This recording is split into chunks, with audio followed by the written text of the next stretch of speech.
Hello, welcome to the JTM Community Podcast, where we are building a community that you can bank on. I'm your host, Jason Melvin. If you are watching this, you already know who our guest is, as he's been on the podcast 2 or 3 times before. I can't quite remember.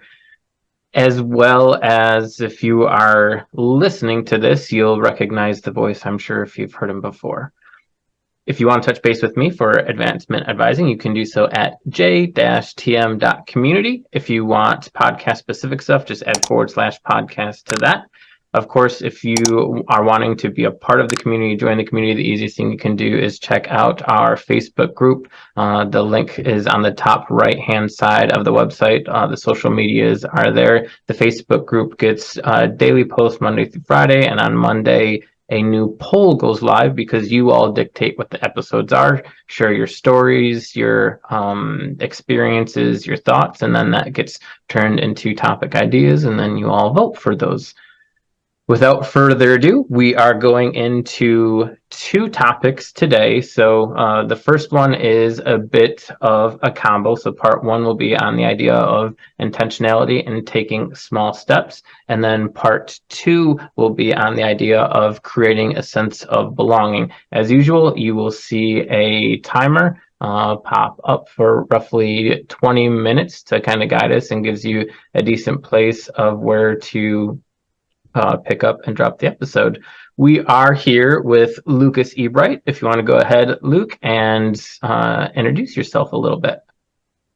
Hello, everybody. I'm Lukas Ebright. I don't know if you've watched previous episodes of this podcast, but I was on a couple of these podcasts before. I can't remember exactly which ones, but I am currently studying a degree in exercise physiology and physical therapy. Former athlete. I'm a brother, and that's all I got for you. Awesome. Everyone should see the timer has popped up now on the screen. So, Luke, if you're cool with it, let's dive into part 1, which is on the idea of intentionality and taking small steps. So the other day you had reached out and you have been having some experiences and consuming certain content, which kind of gave you the idea. Do you want to give us just a brief background generically of kind of what spoke to your heart that taking small steps and the idea of intentionality kind of kicked off for you?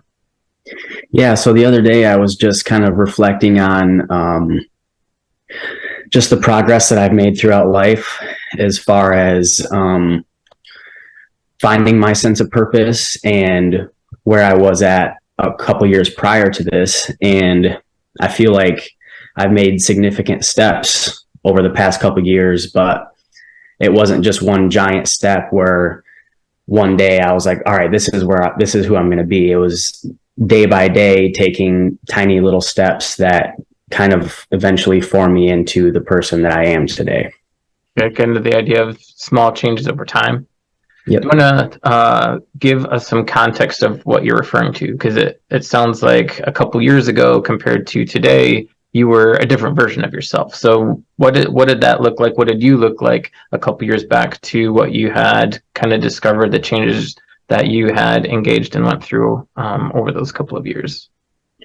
Yeah, so a couple of years ago, I would say that I was most definitely self-centered and really didn't care about much anything else other than what I was doing and the things that I wanted to pursue in life, and didn't really have any regard for other people's feelings or things like that. And of course, like as I grew older, I realized that like that's not how you touch people's lives in a positive way. And the other day I was out on a canoe trip actually, and Okay.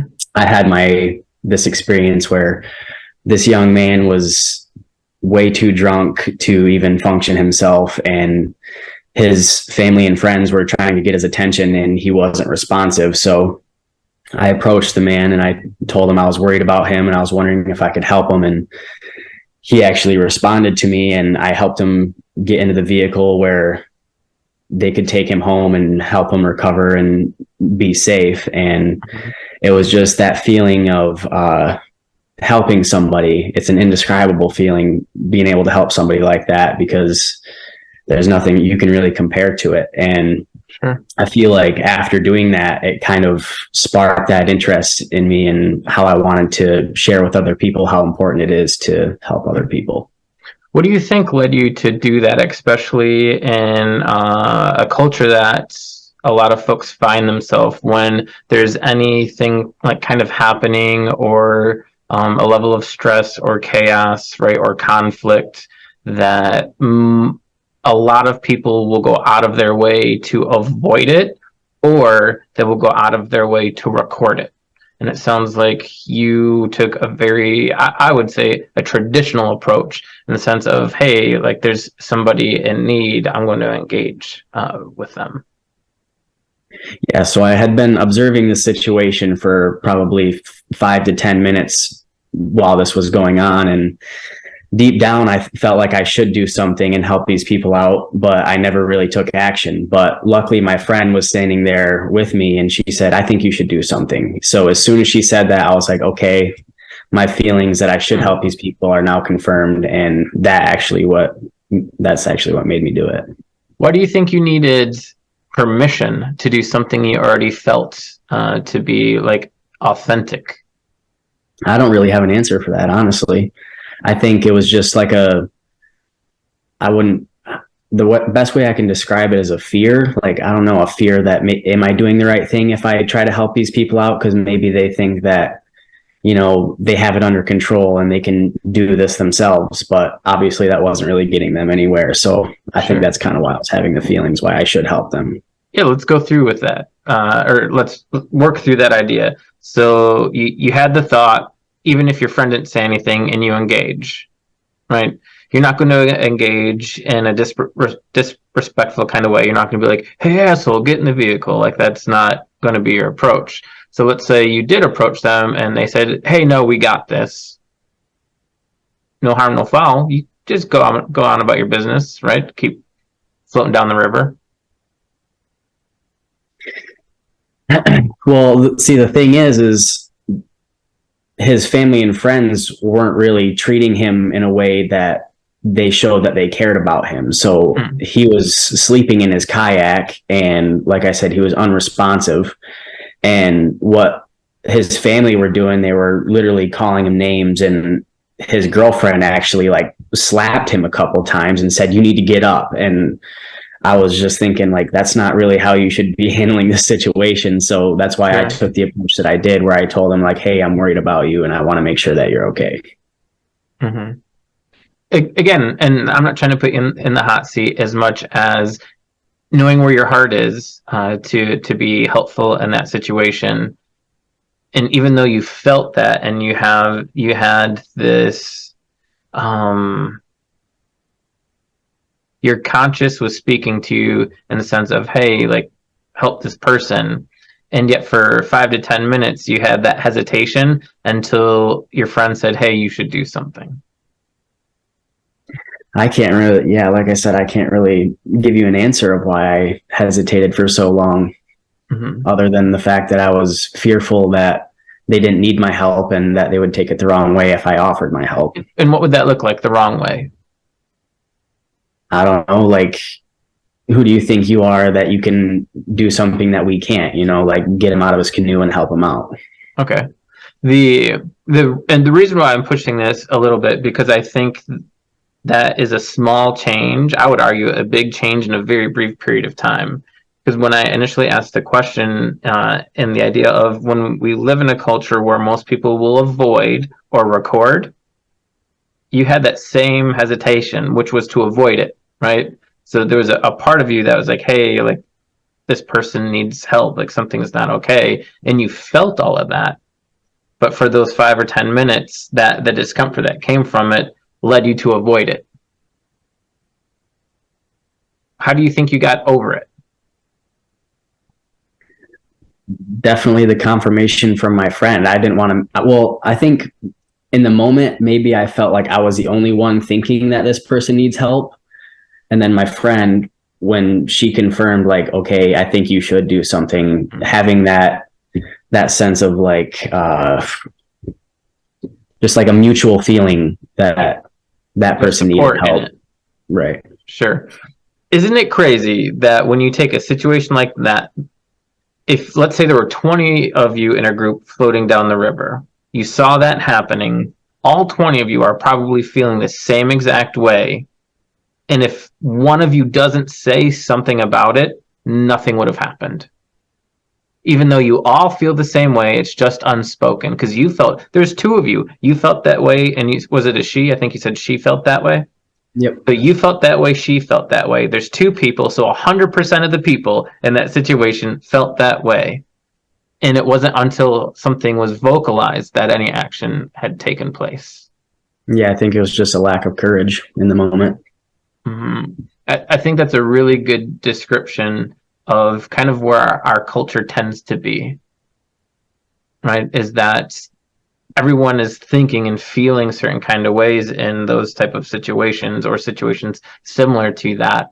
Yeah, unless one person even has the courage. So kudos to your friend for actually giving voice to it, because that's what led to an attempt to help, which sounds like it was beneficial. A little concerned for that person, given that sounds like they were unresponsive to a degree. I mean, when you have I think you said their girlfriend slapping them in the face, and they're not really responding. That person was not sleeping. That person was passed out.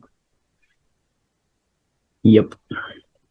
Can I poke a little bit in regard to the details? Not that I'm looking for any names or anything, as much as to get a better understanding of that situation. Was that person like part of the group you were with, or was that completely unrelated? These were complete strangers. Never seen them in my life. So that discomfort was definitely real. Yeah. I want to kind of go back to what you described a couple of years ago and the changes over time, over the last couple of years. What were some of the small steps that kind of got you started? Because of course they built up over time, but at some point you had to have the courage to begin to take them, right? Otherwise you would just become complacent, and a lot of people are comfortable or complacent in where they're at, and there isn't a drive or a discipline or motivation to make positive changes. Yeah, so I think it started with just developing healthy habits. So I kind of started to stray away from a partying lifestyle like people my age typically do. And it's a real thing. Like when you sober up, your mind becomes so much more clear and less foggy of like certain decisions you make. And I think it was just kind of a domino effect after that. After I started developing these healthy habits, then I would just see these slight changes in day-to-day life and like my overall happiness. And it's kind of addicting, you know, like you want to keep living that way. Oh, for sure. Have you been able to well, it sounds like you have been able to maintain it. To what degree? So you're mentioning healthy lifestyle changes, and you kind of sounds like referencing the party atmosphere. So I'm assuming drinking and other things, right? What has been the degree you've been able to maintain that? Because I also know that you've had challenges, right? Like life throws you curveballs here and there, some bigger than others. Have you been able to, essentially, we're talking about sobriety at this point, have you been able to maintain sobriety, and to what degree? Yeah, so for the most part, I have been able to. I believe it was from July of 2021 to July of 2022 that I was completely sober. I didn't really drink or smoke. And then it was a weird thing. So after I made that full year of sobriety, there was some part of me that wanted to just like celebrate it with the thing that I was. Fucked up, isn't it? Yeah. That's So how people celebrate being on a healthy diet as well. So I'll celebrate by eating junk food. Yep. So what led to that celebration? Like what was either going on around you or in you that was creating that temptation? So my friends were basically like encouraging me to do it. They were saying like, "Oh, look, you have the self-control to do, like stop whenever you want," and basically putting this in my head like, just this one time isn't going to hurt. If you smoke with us, it's not going to hurt anything. So I smoked with them the one time, and of course it felt really good. So Sure. I wanted to do it again, and that really affected my very next school like semester and year, because I did it the one time and I was able to stop doing it throughout the fall semester. But as soon as winter break came, I picked it up again, and I did it more often, not just once. So I told myself that winter break I wanted to continue my healthy habits, but it just didn't happen. I was continuing to smoke and smoke and smoke, and that just carried into the next semester, the winter semester. I never quit smoking throughout that semester. So that did hurt me. I'm not going to lie. So Sure. For somebody who takes pride, and correct me if I'm wrong, don't let me put words in your mouth. For somebody who takes pride in intentionality and a level of discipline, that had to almost feel somewhat shameful. yeah, it was demoralizing. Why do you think it was so important for your friends to talk you into doing something that they knew you didn't want to do? Because if they didn't know you didn't want to do it, they wouldn't have known to try and talk you into it, right? To try and rationalize to you. Right. I'm going to say these people are shitty friends. Just I'm putting it out there. I don't know who they are. It doesn't matter because I care about you. I don't give a shit about them. You have the right to your own opinion. So I would say they all knew that I didn't want to. I told them that because I told them I was content without doing it. And I don't really have an answer of why exactly they would want me to do it so bad. Like, I don't know if they think they like me better when I'm not sober, or if that's the case, I don't know. But yeah, like I said, I don't really have an answer for that, why my friends would want to do that. I can't speak for them as much as given what I do for a living, right? And experiences and education. I'm going to go a little on the faith-oriented side of what we typically see. When that happens is they were using you to justify their sin, right?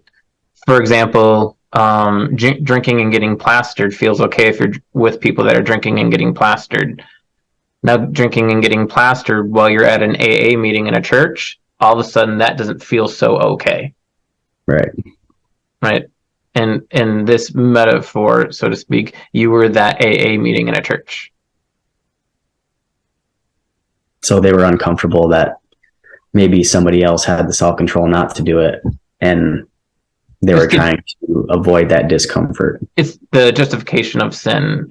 Whether I don't necessarily mean that literally, but in mindset and experience, right? I'll say the devil's temptation, right? It's just under the guise of something that is more acceptable to swallow. Because if you were walking down the street and somebody came up all disheveled and whatnot and was like, hey man, do this thing, and you didn't know them, I guarantee you wouldn't have caved. Right? I think you're probably right. I know I'm right. There's no fucking way you would. I know you well enough. You would have been like, oh yeah, man, let me hit that shit. You would not have done that. You'd have been like, dude, get the fuck away from me. Right? But because these are people that have a place in your life or your heart, right? It was really easy to, I shouldn't say really easy. It was a lot easier for them to create a scenario in which you would partake in that. Right? And you learn something, is that you don't have the self-control that you allowed yourself to believe you did. I'm the same, by the way. Right. I agree. Been having conversations regarding alcohol for like 6 months, and not because I drink a lot and not because I drink often, as much as I find my body responding in ways where I want alcohol when I otherwise shouldn't. For example, we're talking about it right now, and I started salivating. I hate that that's a thing. So I've been very intentional to not consume any alcohol. Again, not that I drink often or a lot, but that idea of, hey, there's a point here where I have a temptation and I don't like the fact that that's a thing. Right. So for the last several months, it's only I've told myself only on special occasions, and I've failed twice. Right, because it being a nice day and I'm grilling, that's not a special occasion. Right? So that it's that understanding, and we're talking about substances right now, but I think the general idea applies all over the place. Sometimes it applies when you're floating down the river in a canoe or a kayak and you're with a friend and you see some chaos happening, and you have that knee jerk to want to be helpful, even though we're fearful or hesitant and engaging in that. And our brain's telling us all the reasons why we shouldn't do the things that we know we should, or that we should do the things that we know we shouldn't. Right. And we begin to believe in those things. So we don't take the actions that we should take, or we do take the actions that we shouldn't. Right? Moving forward, again, with this idea of intentionality and taking small steps, what is a small step that you feel that you can take in the future? Because these things will happen all the time, right? In small ways, they happen on a daily basis, right? Sometimes it's getting up and you know you have a routine and that it's helpful, and working out in the morning is going to be a helpful thing, but you're just too tired, you're too sore, there's not enough time, right? You hit things too hard the day before, whatever the reasons are, and it happens to all of us for sure. What are the things that you find to be helpful to push you to take just that small step to get started? Because I think you would agree with me, whether it's a good thing or a bad thing, it's way easier to maintain it once you start. Yeah, so I actually I saw this poll on YouTube, and it was talking about what is more important, motivation or discipline. Mm-hmm. And in the moment, I was thinking definitely discipline, because discipline is something that you do even when you don't feel like doing it. If you have discipline, you do what is needed to be done. But you cannot establish that discipline without initial motivation. Sure. So I think motivation is necessary in the beginning, and discipline is needed after you've established that motivation and what motivates you. Sure, I can respect that. Motivation to start, discipline to maintain.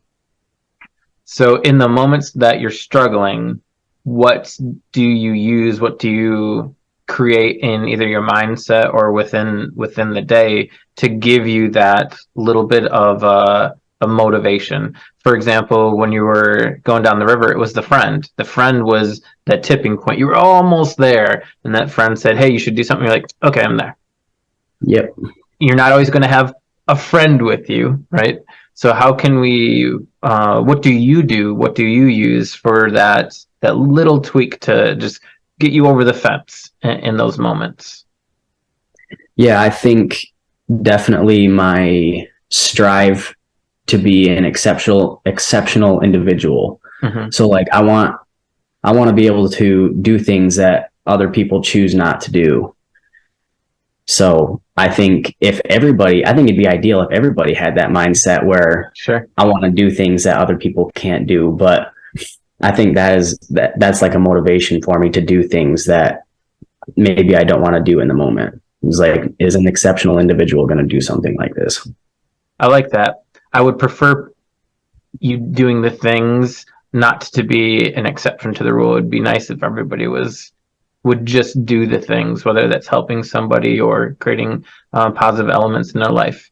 Before we jump into the next topic, part two, and I know we've talked about this not on the podcast, but in various sauna chats, if I can put that out there. I mean, I did, so there's no deleting that at this point. So sauna chats, and I think at one point, a couple of points, I think I brought this up, but I could be remembering it wrong. So did want to bring it up here because I think it would be helpful for folks as well.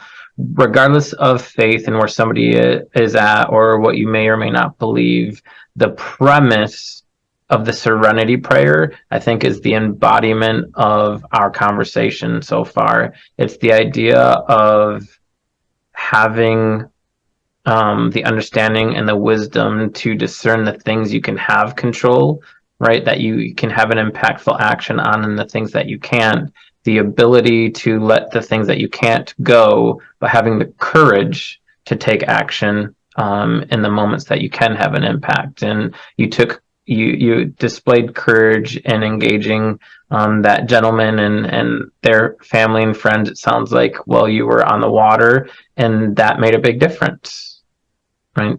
The courage to have difficult conversations with friends when they're trying to tempt you into something that you don't want to engage in, right? And in that moment, you chose to avoid having that conversation and succumb to doing what they had asked.